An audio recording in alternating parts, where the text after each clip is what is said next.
name is Pooja and I welcome you all to our platform. आज का जो हमारे ये सेशन है उसमें हम डिस्कशन करेंगे यूपी पीसीएस का सी सेट का पेपर जो है उसके बारे में हम बात करेंगे। स्पेसिफिकली उसमें भी हम इंग्लिश देखेंगे, यानी इंग्लिश का एक जनरल इंट्रोडक्शन या ओवरव्यू हम कवर करेंगे। आज बिना देरी की हम सेशन की शुरुआत करते हैं। यूपी पीसीएस का जो प्रीलिम्स का एग्ज़ाम है, सभी को पता है कि 3 चरणों में होता है आपका एग्ज़ाम, प्रीलिम्स, मेंस और फिर इंटरव्यू या पर्सनैलिटी टेस्ट। प्रीलिम्स का जो पेपर है उसमें GS1 और GS2 2 बैचेस में पेपर होते हैं सेम डे पे, ठीक है। दोनों का ड्यूरेशन 2-2 घंटे का होता है, यानी कि GS1 भी आपका 2 घंटे का और GS2 भी आपका 2 घंटे का। GS1 में क्या आता है? हिस्ट्री आता है, economy, geography, general science, general awareness पूरा कवर किया जाता है, ठीक है। करंट अफेयर्स, ये सारी चीज़ें किस में आती है? GS1 में आती है, ठीक। 200 मार्क्स कैरी करता है GS1 भी और 200 मार्क्स कैरी करता है आपका सी सेट का भी पेपर, ठीक है।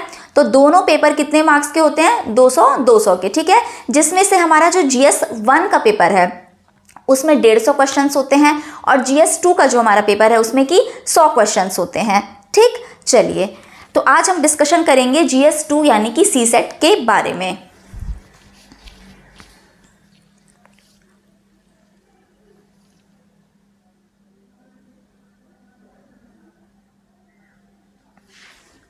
देखिए, सबसे पहले सी सेट में आता क्या है वो हम एक बार देख लेते हैं। Comprehension, interpersonal skill including communication skill, logical reasoning and analytical ability, decision making and problem solving, general mental ability, elementary maths up to class 10th, general English up to class 10th और general Hindi up to class 10th, ठीक है। 100 question कुल मिलाकर 100 प्रश्न पूछे जाते हैं सी set paper में, ठीक है। और कितने मार्क्स का होता है ये? 200 मार्क्स का होता है। इसमें आपका नेगेटिव मार्किंग होता है, एक्चुअली ये क्वालिफाइंग है, ये भी आपको पता होगा, ठीक है। जिसमें आपको 33% लाना ही रहता है फॉर क्वालिफाइंग, ठीक है। क्वालिफाइंग मतलब कि इसका मार्क्स जुड़ेगा नहीं, इसका मार्क्स आपके रिजल्ट के लिए, मेंस के रिजल्ट के समय, यानी कि आपको ये क्वालिफाई करने के लिए, प्रीलिम्स निकालने के लिए इसे सिर्फ क्वालिफाई करना है, ठीक है। इसका मार्क्स जुड़ता नहीं है, लेकिन क्वालिफाई करना ज़रूरी है। अगर ये क्वालिफाई नहीं हुआ तो आपका पेपर चेक नहीं होगा, ठीक है। तो इसमें आपको 33% लाना रहता है। निगेटिव मार्किंग कितनी होती है? नेगेटिव मार्किंग 0.33% होती है, यानी कि 1/3 ऑफ द क्वेश्चन, ठीक है। उस क्वेश्चन का जो मार्क्स है उसका 1/3 मार्क्स नेगेटिव मार्किंग होता है। फॉर एग्जांपल, अगर आपका प्रश्न 3 मार्क्स का होता तो नेगेटिव आपका 1 नंबर हो जाता है, ठीक है। और अगर प्रश्न 2 मार्क्स का है तो आपका कितना नेगेटिव हो जाएगा? 0.66 मार्क्स हो जाएगा, ठीक है। तो 0.33% आपका उसमें भी कट होता है, डिडक्ट होता है, ठीक है। तो चलिए, ये बात हो गई नेगेटिव मार्किंग की, मार्किंग स्कीम की, और ये क्वालिफाइंग नेचर है इसकी बात हो गई। अब देखिए, comprehension, interpersonal skill including community है, ये सारी चीज़ें क्या है? ये भी नाउन है, संज्ञा है, ठीक है।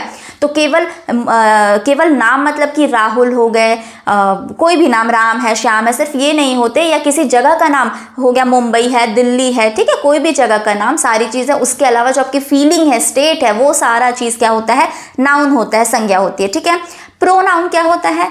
उसी नाउन को रिप्लेस करे जब हम किसी वर्ड से तो वो हो जाएगा प्रोनाउन। जैसे कि अगर मैं बोल रही हूँ कि राम इज़ अ बॉय, ठीक है। अगर मैंने बोला कि Ram is a boy, Ram is a boy, अगर मुझे फिर राम के बारे में बोलना है तो Ram studies in class 10th, ठीक है। अगर मुझे फिर बोलना है Ram likes to play cricket, तो मैं बार बार इस वर्ड को ना बोल करके मैं राम को रिप्लेस किससे कर दूंगी? ही से कर दूंगी, ठीक है। HE, ही से रिप्लेस कर दूंगी, ठीक है। तो ये सारे वर्ड्स जो उस नाउन को रिप्लेस करके आया है, नाउन को, संज्ञा को रिप्लेस करके किया गया है, वो क्या हो जाएगा? प्रोनाउन, ठीक है। इसमें इंक्लूडिंग कम्युनिकेशन स्किल, ठीक है, interpersonal skill including communication skill. कुछ क्वेश्चंस ऐसे आ सकते हैं जैसे कि कम्युनिकेशन के लिए क्या क्या बैरियर है, ठीक, क्या क्या रुकावटें होती है एक अच्छे कम्युनिकेशन के लिए, क्या क्या चीज़ें यूज़फुल है, इस टाइप का चीज़, जिससे जो कम्युनिकेशन स्किल रिलेटेड हो, बहुत इजी होता है, बिल्कुल भी ये हार्ड नहीं होता है, ठीक। उसके बाद logical reasoning and analytical ability, decision making and problem solving, ठीक। कोई भी सिचुएशन दे दी जाती है कि इस सिचुएशन पे आप क्या रिएक्ट करते हो, ठीक, उस टाइम पे आपको एक रिस्पॉन्सिबल सिटीजन के जैसा ही आंसर देना होता है। ठीक है, आपकी कितनी सोचने की क्षमता है वो सब यहाँ चेक किया जाता है। उसके बाद जनरल मेंटल एबिलिटी, ठीक है, रीजनिंग जितना सिलॉज्म है, ब्लड रिलेशन है, सारे रीजनिंग के क्वेश्चन सब इसमें कवर किए जाते हैं। Elementary mathematics up to class 10th like आपको मैथ्स दिया जाता है, ठीक है, जिसमें क्या कवर किया जाता है आपका अरिथमेटिक, अलजेब्रा, जियोमेट्री, स्टैटिस्टिक्स, ठीक है, ये 4 पोर्शन कवर किया जाता है। क्लास 10th के लायक ही मैथमेटिक्स दिया जाता है। उसके बाद general English up to class 10th तक के क्या, जनरल इंग्लिश और जनरल हिंदी, ठीक है, ये आपका सी सेट का सिलेबस है। स्पेसिफिकली हम इंग्लिश की बात करेंगे, ठीक है, तो चलिए इंग्लिश को देखते हैं। सबसे पहले इंग्लिश को, बेसिकली इंग्लिश क्या है, इंग्लिश ना 3 पार्ट्स में डिवाइड है, वोकैब, कॉम्प्रिहेंशन और ग्रामर, ठीक है, वोकैब, कॉम्प्रिहेंशन और ग्रामर में बटा हुआ है इंग्लिश। अब देखिए इंग्लिश में क्या है सिलेबस, एक बार पहले नजर डाल लेते हैं, फिर हम उस बारे में और बात करेंगे। Comprehension, active and passive voice, parts of speech, transformation of sentence, direct and indirect speech, punctuation and spelling, verb meaning, vocabulary, idiom and phrases और फिल अप द ब्लैंक्स, ठीक है। चलिए क्या होता है, इंग्लिश को हम 3 पार्ट्स में डिवाइड करते हैं, कॉम्प्रिहेंशन, वोकैब, ग्रामर, ठीक है। हर सेंटेंस में हर जो एक वर्ड होता है उसका एक काम होता है, ठीक है। पार्ट्स ऑफ स्पीच एक्चुअली वही इंक्लूड करता है कि हर वर्ड का क्या काम है। कोई वर्ड क्या होता है, कोई शब्द क्या होती है, क्रिया होती है, ठीक है, कोई विशेषण होती है, कोई संज्ञा है, कोई सर्वनाम है, तो वो सारी चीज़ें किस में आती है, पार्ट्स ऑफ स्पीच में आती है, ठीक। ग्रामर एक्चुअली क्या है, कंप्रहेंशन, देखिए कंप्रहेंशन में पैसेज आ जाता है, क्लोज टेस्ट आता है, ये सारी चीज़ कॉम्प्रहेंशन होता है। वोकैब में क्या आता है, सिनोनिम हो गया, एंटोनिम हो गया, इडियम एंड फ्रेजेस, ये सब क्या होता है, वोकैब में आता है, ठीक है। स्पेलिंग जो हम चेक करते हैं, मिसस्पेल्ड है, गलत है क्या, वो सारी चीज़ें किस में आती है, वोकैब में आती है। बाकी सब क्या होता है, ग्रामर में आता है, ठीक। तो देखिए कॉम्प्रहेंशन क्या है, इसमें आपको पैसेज दे देता है, एक पैसेज आता है, उससे रिलेटेड 5 क्वेश्चंस होते हैं, ठीक। जो भी हमारा सी सेट का इंग्लिश का पेपर है उसमें इंग्लिश से 15 क्वेश्चन लगभग आते हैं। जितना मैंने स्टडी किया उसमें 15 क्वेश्चन अभी लास्ट कुछ सालों से तो आ ही रहे हैं, अदरवाइज 12 to 15 वो वेरी कर सकता है, ठीक है, 12 से 15 तक वो वेरी कर सकता है, बट मोस्टली 15 क्वेश्चन इससे पूछे जाते हैं। मैथ्स और रीजनिंग से 50-55 क्वेश्चन आते हैं, ठीक है, और इंग्लिश से अप टू 15 तक आता है, ठीक है। चलिए तो कॉम्प्रिहेंशन क्या है, पैसेज है, उसमें आपको एक पैसेज दे दिया रहेगा, ठीक है, उसे पढ़ना है और उसी पैसेज के अंदर आपका आंसर छुपा होता है। 5 क्वेश्चन दिए गए रहते हैं, उस पैसेज से रिलेटेड 5 क्वेश्चन दिए गए रहते हैं और वही आपको पैसेज देख के लिखना होता है, मतलब सॉल्व करना होता है, ठीक। चलिए मल्टीपल चॉइस क्वेश्चन है, लिखने वाली बात नहीं है, आपको ऑप्शन टिक करना है। तो कॉम्प्रिहेंशन यानी कि पैसेज। उसके बाद हम आगे देखते हैं एक्टिव एंड पैसिव वॉइस। चलिए ये किसका हिस्सा हो जाएगा, ग्रामर का। तो कॉम्प्रिहेंशन यानी कि इसमें पैसेज आ गया, ठीक है, और उस पैसेज में कितने क्वेश्चंस होते हैं, 5 क्वेश्चंस, 5 प्रश्न पूछे जाते हैं। Active and passive voice, parts of speech, transformation of sentence, direct and indirect, ये सारा क्या है, ग्रामर, ठीक है।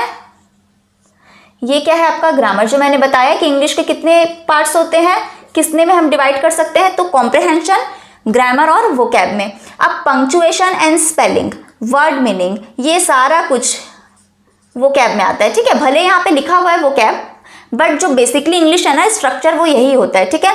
तो फिल अप द ब्लैंक्स, अच्छा ये देखिए, ये जो फिल अप द ब्लैंक्स है ना, ये ग्रामर में आ जाएगा मोस्टली।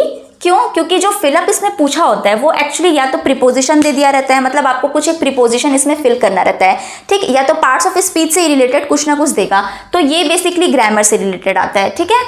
तो ये इसमें आ जाएगा। बाकी क्या है देखिए, पंक्चुएशन एंड स्पेलिंग, ठीक है, स्पेलिंग गलत है सही है ये सारा चीज़, ठीक है। स्पेलिंग्स क्या है, बहुत सारे एक क्वेश्चन तो आते ही है मोस्टली, ठीक है, हर साल के पेपर में भी आ रहा है कि क्वेश्चन आता है, गलत वर्ड दिया रहता है, उसका आपको सही स्पेलिंग लिखना होता है, ठीक। तो ये हो गया। पंक्चुएशन देखना रहता है, पंक्चुएशन ठीक से लगा है या नहीं। वर्ड मीनिंग, कोई भी वर्ड दिया है उसका मीनिंग, ठीक है।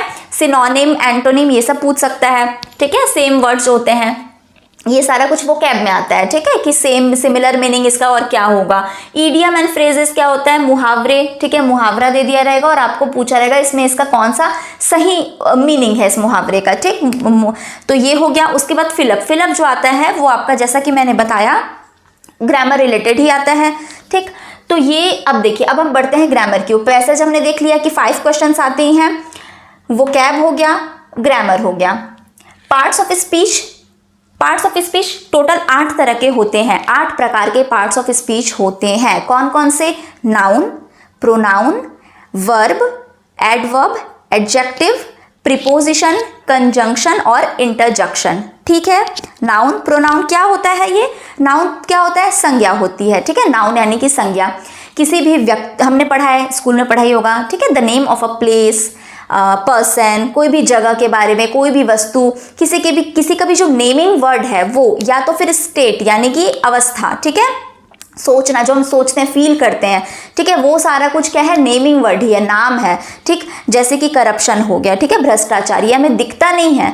ठीक है, ही, शी, इट, दे, वी, ये सारी चीज क्या है? प्रोनाउन है।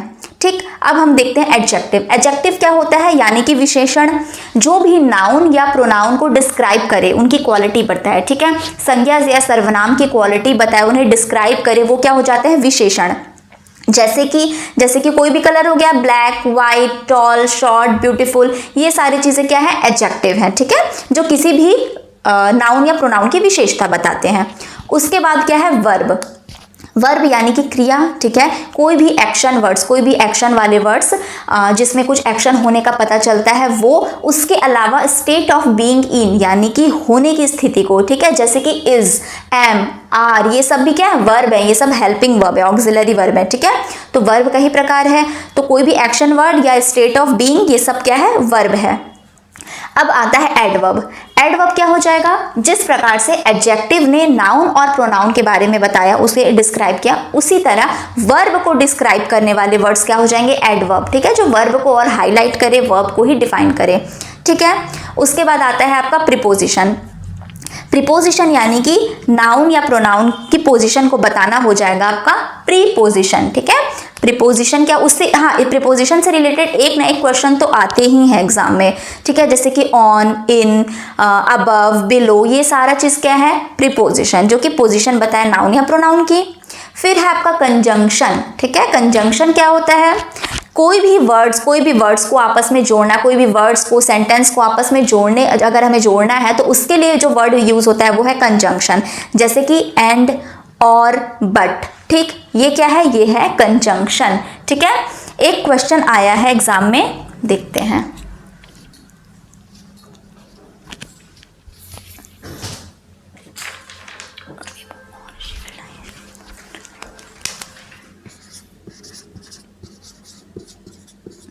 She must weep dash she will die. ये क्वेश्चन एग्जाम में आया है। यहाँ पे आपको ऑप्शन दी गए थे कि इसमें क्या फिल करना है, तो इसका आंसर था और शी विल डाई। और क्या है? कंजंक्शन। ठीक है, और क्या है? कंजंक्शन। ये दो सेंटेंस या दो वर्ड्स को जोड़ रहा है। ठीक है, शी मस्ट वीप, ये या तो शी विल डाई, अगर हमें जोड़ना है कि शी मस्ट वीप, उसे रोना चाहिए, और शी विल डाई। ठीक है, ये एक्चुअली एक पोएम से लिया गया सेंटेंस है। ठीक है, तो इसका आंसर क्या था? और था। तो इस प्रकार पार्ट्स ऑफ स्पीच आता है आपके पेपर में in the form of noun, pronoun, preposition, conjunction. ठीक है, तो ये हमने देख लिया। फिर इंटरजेक्शन। इंटरजेक्शन क्या है? कंजंक्शन देख लिया हमने, बट और एंड। ठीक है, इंटरजेक्शन क्या है? कोई भी ऐसे वर्ड्स जो आपको एक्सक्लेमेटरी मतलब सडन रिएक्शन अगर आप हम देते हैं, जैसे कि अलास हो गया, wow what a beautiful dress, ठीक, हुर्रे, ये सारे वर्ड्स क्या है? एक्सक्लेमेटरी वर्ड्स हैं। ठीक है, एक्चुअली एक्सक्लेमेटरी सेंटेंस भी होता है, वाक्य भी एक्सक्लेमेटरी सेंटेंस होता है। उसके अलावा जो वर्ड्स हैं वो इंटरजेक्शन कहलाते हैं, जो पर्टिकुलर वर्ड्स हैं। ठीक है, तो ये हो जाएगा आपका इंटरजेक्शन। इस प्रकार से पार्ट्स ऑफ स्पीच कंप्लीट हुआ। अब देखिए एक्टिव एंड पैसिव वॉइस क्या होता है? एक्टिव एंड पैसिव वॉइस यानी कि देखिए सेंटेंस में दो चीजें इंपॉर्टेंट हैं, एक तो सब्जेक्ट का होना और वर्ब का होना। सब्जेक्ट यानी जो डूअर है, जो उस एक्शन को परफॉर्म कर रहा है। ठीक है, जो भी उस एक्शन को परफॉर्म कर रहा है, जिसके बारे में बात की जा रही है पर्टिकुलर, वही आपका सब्जेक्ट होता है। वर्ब क्रिया हो गई। किसी भी सेंटेंस में सब्जेक्ट और क्रिया का होना बहुत ज़रूरी है। ऑब्जेक्ट ना हो तो चल जाएगा, बट सब्जेक्ट और वर्ब होना ही चाहिए, तभी वो सेंटेंस एक मीनिंगफुल सेंस देता है आपको। ठीक है। तो देखिए सब्जेक्ट क्या होगा जिसके बारे में बात की जा रही है, जो उस एक्शन को परफॉर्म कर रहा है, जो डूअर है, ठीक है, वो होता है सब्जेक्ट, और जिसपे वो एक्शन का इफेक्ट आ रहा है या जो उस एक्शन को रिसीव कर रहा है, ठीक है, एक्शन को करने वाला सब्जेक्ट हो जाएगा और एक्शन रिसीव करने वाला या उस इफेक्ट जिसपे उसका प्रभाव पड़ रहा है वो क्या हो जाएगा, ऑब्जेक्ट हो जाएगा। तो एक्टिव और पैसिव वॉइस में हम क्या करते हैं, सब्जेक्ट और ऑब्जेक्ट का ही हम फेरबदल करते हैं। एक्टिव वॉइस में हम किस पे ज़्यादा फोकस करते हैं, सब्जेक्ट पे फोकस करते हैं बेसिकली, ये समझ लीजिए। और पैसिव वॉइस में कन्वर्ट करना हो तो उस ऑब्जेक्ट को हमें सामने लाना है या उस पे फोकस करके बताना है। इजी वे में आपको ये बता रही हूँ मैं, ठीक है। चलिए, तो एक्टिव पैसिव यही है, सब्जेक्ट और ऑब्जेक्ट का खेल है इसमें। पार्ट्स ऑफ स्पीच हमने देख लिया। ट्रांसफॉर्मेशन ऑफ सेंटेंस, कोई भी एक सिंपल सेंटेंस है उसे कॉम्प्लेक्स सेंटेंस में दे देगा या पूछेगा कि क्या इसका कॉम्प्लेक्स सेंटेंस यही होना चाहिए, निम्न में से कौन सा होना चाहिए। तो इस प्रकार से ट्रांसफॉर्मेशन ऑफ सेंटेंस आता है। फिर डायरेक्ट एंड इनडायरेक्ट स्पीच, बातों को बोलने के लिए, ठीक है, जो स्पीच है, हमारी बात है, उसे बोलने के लिए दो तरीके का से हम बोल सकते हैं, डायरेक्ट या इनडायरेक्ट रूप से, ठीक है। इसमें आपने देखा होगा कि ही टोल्ड या राम टोल्ड हिम, फिर ऐसे ऐसे देख दिया रहता है, ठीक है, उसमें उसके बाद आपको कन्वर्ट करना रहता है उसे इनडायरेक्ट स्पीच में। तो आपको ये इन्वर्टेड वाले जो कॉमास हैं ये आपको हटाने पड़ते हैं, ठीक है। तो डायरेक्ट और इनडायरेक्ट स्पीच में क्या है, अगर मैं बात को डायरेक्टली आपसे बोल रही हूँ, ठीक है, उसके बाद अगर आप किसी थर्ड पर्सन से जाके आप उस बात को बता रहे हो कि मैम ने ऐसा बोला था कि, फिर जो भी आपका सेंटेंस है, तो डायरेक्ट और इनडायरेक्ट स्पीच में मेनली यही होता है, डायरेक्टली बोलना वो चीज़, उसे फिर इनडायरेक्ट स्पीच में कन्वर्ट करना, ठीक।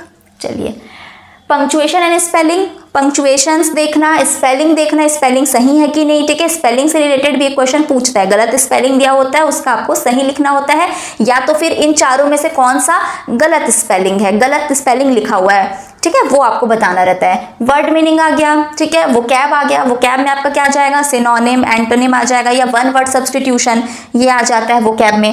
फिर ईडियम एंड फ्रेजेस है, इससे भी 1 से 2 क्वेश्चन आते ही हैं, ईडियम और फ्रेजेस, ठीक है। Fill up the blanks, fill up the blanks जैसा कि मैंने बताया कि ग्रामर का इसका हिस्सा भी हो सकता है, ठीक है, कहीं से भी आपका फिलअप पूछ देता है, ठीक। तो चलिए एक बार हम नज़र डाल लेते हैं कि देखिए पहले तो 15 क्वेश्चंस मैंने बताया आपको, अप टू 15 क्वेश्चंस इंग्लिश में आता है, ठीक है। 12 से 15 तक वो वेरिएट कर सकता है, बट 15 मोस्टली आता ही है, जिसमें से कॉम्प्रिहेंशन यानी कि पैसेज में से कितने क्वेश्चन आ गए आपके, 5 क्वेश्चन आ गए, ठीक है। अब देखते हैं एक्टिव एंड पैसिव वॉइस। तो एक्टिव पैसिव वॉइस से भी 1 क्वेश्चन आता है, पार्ट्स ऑफ स्पीच से 1 से 2 क्वेश्चन आता है आपका, ठीक है। ट्रांसफॉर्मेशन ऑफ सेंटेंस से 1 क्वेश्चन आ सकता है, ठीक। एक किसी एग्जाम में नहीं आया है, किसी एग्जाम में आया है, तो हम एकदम सटीक तो नहीं बता सकते हैं, लेकिन देखिए ये एक क्वेश्चन इससे रिलेटेड आता है। डायरेक्ट इनडायरेक्ट से तो आता ही है, ठीक है। एक्टिव पैसिव से आता है, डायरेक्ट इनडायरेक्ट से 1 क्वेश्चन आता ही है। पंक्चुएशन एंड स्पेलिंग से 1 से 2 क्वेश्चन आ गया।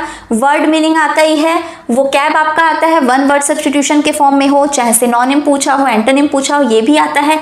ईडियम एंड फ्रेजेस से 1 से 2 क्वेश्चन आते ही हैं, ठीक। उसके अलावा फिलअप द ब्लैंक्स तो 2 क्वेश्चन आते ही आते हैं, ठीक है, 2 क्वेश्चन आते ही आते हैं फिलअप में। चलिए, तो ये हमने देख लिया, ठीक है। अब हम कुछ क्वेश्चंस देख लेते हैं, कुछ क्वेश्चन जो आ चुके हैं, ठीक है, थोड़ा सा हम एक एग्जांपल देख लेते हैं। देखिए किस टाइप से क्वेश्चन पूछा है ग्रामर में। The boys ran round the tree, the boys ran round the tree.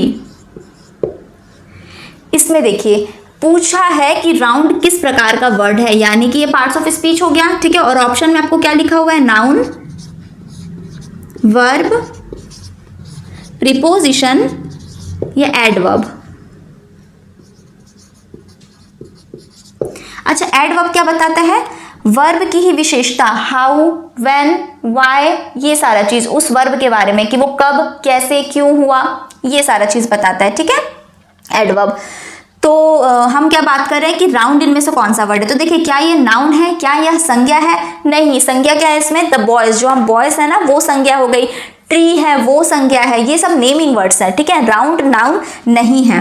अब क्या आता है, वर्ब, वर्ब यानी कि क्रिया। तो क्या राउंड एक क्रिया है, नहीं, ठीक है, क्या है क्रिया, यहाँ पे रैन क्रिया है, ठीक है, रैन मतलब भागा, वह क्रिया है। प्रीपोजिशन और एडवर्ब, ठीक है, तो ये एडवर्ब भी नहीं है, ये उसे क्वालिफाई नहीं कर रहा है, ये प्रीपोजिशन है। ठीक है, ये किसकी विशेषता किसका पोजीशन बता रहा है? उस लड़के का कि वह ट्री के राउंड घूम रहा था। ठीक है, कहाँ, ट्री के कहाँ घूम रहा था? राउंड घूम रहा था। तो ट्री के अकॉर्डिंग, ट्री की पोजीशन, बॉय की पोजीशन बता रहा है ट्री के हिसाब से कि वो ट्री के राउंड घूम रहा था। ठीक है, तो राउंड क्या है यहाँ पे? एक प्रीपोजिशन वर्ड है। ठीक है, पोजीशन बता रहा है वो।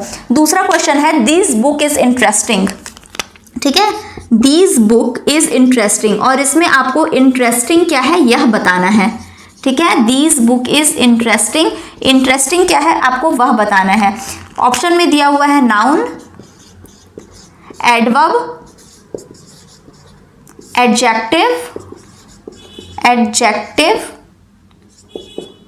और ऑक्सिलरी लिखा हुआ है। तो देखिए इंटरेस्टिंग क्या होगा इसमें, इसका मीनिंग क्या है? दिस बुक इज इंटरेस्टिंग, यह किताब इंटरेस्टिंग है। ठीक है, यह किताब रोचक है, यह किताब इंटरेस्टिंग है। तो क्या हम यहाँ पे किताब की विशेषता बता रहे हैं कि यह कैसी किताब है? तो इंटरेस्टिंग बुक है। तो दिस बुक इज इंटरेस्टिंग, यह किताब इंटरेस्टिंग है। तो इंटरेस्टिंग क्या हो जाएगा यहाँ पे? वह उस किताब की विशेषता बता रहा है। तो ये हो जाएगा आपका एडजेक्टिव यानी कि विशेषण। ठीक, उसके बाद एक क्वेश्चन आता है, ये क्वेश्चन आया हुआ है, ही is junior dash me dash service, वह सर्विस। चलिए पहले ऑप्शन देख लेते हैं। ऑप्शन इसमें पूछा था, ऑप्शन इसमें दिया हुआ था आपको टू इन, मतलब पहला वाले ब्लैंक में क्या आएगा? टू, दूसरे में इन, ये पूछ रहा है, या तो फिर टू बाय, देन इन, या THEN वाला देन इन। तो इसमें क्या आएगा? देखिए जूनियर यहाँ पे क्या है? कंपैरिजन के लिए यूज हो रहा है। जूनियर मतलब कि हम ऑटोमेटिक क्या कर रहे हैं? कंपैरिजन कर रहे हैं। तो ये सारी चीजें, ऐसा एडजेक्टिव जिसमें हम कंपैरिजन करते हैं, वहां पे उसके साथ क्या आता है? टू आता है। Junior to, senior to, superior to, inferior to. ठीक है, यहाँ पे जब कंपैरिजन हो रहा है तो उन एडजेक्टिव वर्ड में हम क्या यूज करते हैं? उसके साथ क्या यूज करते हैं? टू का यूज करते हैं। तो यहाँ पे क्या आ जाएगा? He is junior to me, he is junior to me, senior to me, superior, inferior, सब में टू आएगा, याद रखिएगा हमेशा। ठीक है, तो he is junior to me in service. ठीक है, सर्विस में वह मुझसे छोटा है। ठीक है, सर्विस में वह मुझसे छोटा है। तो यहाँ पे पहला ऑप्शन सही होगा। ठीक है, कि सर्विस में कंपैरिजन की जा रही है कि वो सर्विस में मुझसे छोटा है। तो ये हो गया। फिर एक देखिए वन वर्ड सब्स्टिट्यूशन जो मैंने बताया था, समवन स्ट्रेंज और अनयूजुअल इन एन अम्यूजिंग वे, और 4 ऑप्शन दिए गए थे, तो उसका आंसर था ज़ेनी। ठीक है, हाँ, उसका आंसर था आपका ZANY, ज़ेनी, विचित्र जिसे हम कहते हैं। तो इस टाइप के क्वेश्चंस आए हैं एग्जाम में। कितना मार्क्स कैरी करता है वो मैंने आपको बता दिया। एक ओवरव्यू, हम एक जनरल डिस्कशन कर रहे थे टॉपिक को लेके। ये क्लास यहीं अभी खत्म होती है। उम्मीद है आपको समझ आया हो, पसंद आया हो। अगर कोई भी डाउट हो या कुछ फीडबैक देना हो तो आप बिल्कुल मुझे कमेंट करें, मुझे बताएं। हम मिलते हैं अगली क्लास में, तब तक के लिए टेक केयर, थैंक यू।